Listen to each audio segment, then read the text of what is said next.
My name is Richard Ford. I'm the Prospective Parliamentary candidate for the Brexit Party for Gloucester, and I'd like to introduce you to Stuart here, who's one of my very best friends, who I absolutely rely upon his advice. Great mate.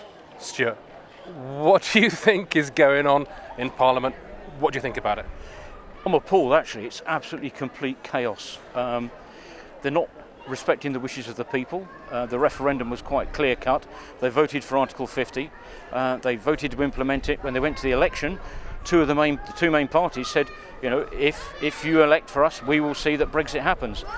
Everybody, every single one of them has reneged. The Tories, Labour, don't expect much from the Liberals, but they've reneged on their promises, and they're now backpedalling for their own reasons. I think it's all got nothing to do with the country. It's got nothing to do with the people, representing the people. It's all about a grab for power. That's all they're interested in. It's a very insular society in the Parliament, and it's appalling. I think they're not connecting with ordinary people, and they've voted 3 times to leave. In the referendum, Gloucester voted to leave. They voted to leave.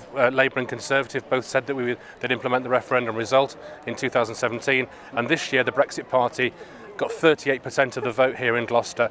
And you're a father, you're a grandfather, you're a veteran, you've put yourself in the line of fire for this country, and you're saying they don't connect at all. No.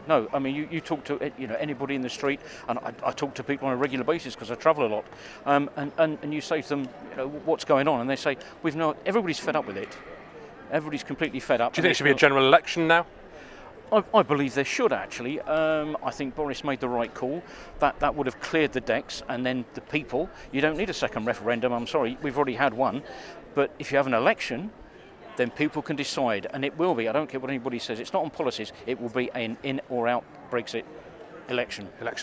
But you've been with me in Gloucester when people have come up and said, you're a Nazi, you're a fascist, whatever. Now, all we have done is campaign for something. We had the might of the establishment, the government, the universities. Cameron said, he spent £9 million, didn't he? But still, the underdogs, which was the Leave side, won that election. And we had a situation in Parliament this week where people were big, the surrender treaty, I can't remember what else was said, humbug, all the rest. But the fact of the matter is, you and I have had this for a lot of time, haven't we? A long time. We have. It's all we're standing for is a fair and a level playing field.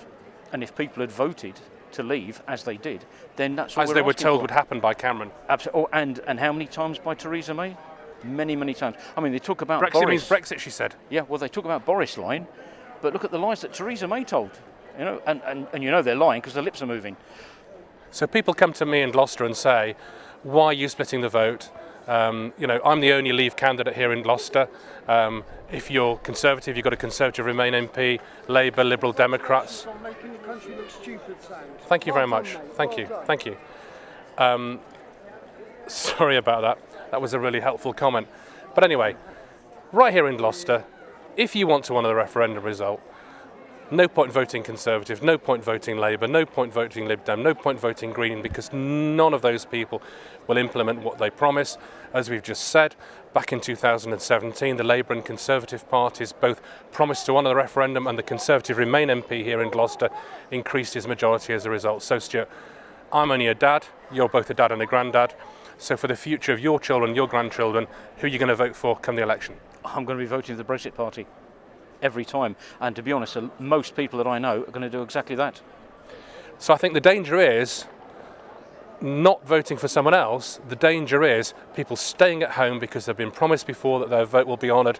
And the biggest problem that we have, I think, is saying to people, look, you need to get out this time, you need to vote. And it doesn't matter what people call you, sticks and stones, we need to get out, and for the sake of our children and of our grandchildren and for the future of our country, we need to vote for the Brexit Party come the general election. Thank you, Stuart. Absolutely, no, pleasure. Stay.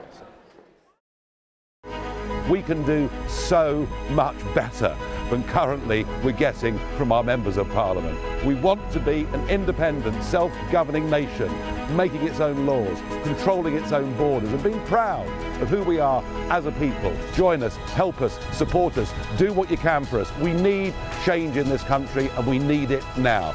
Britain needs the Brexit Party, and the Brexit Party needs you.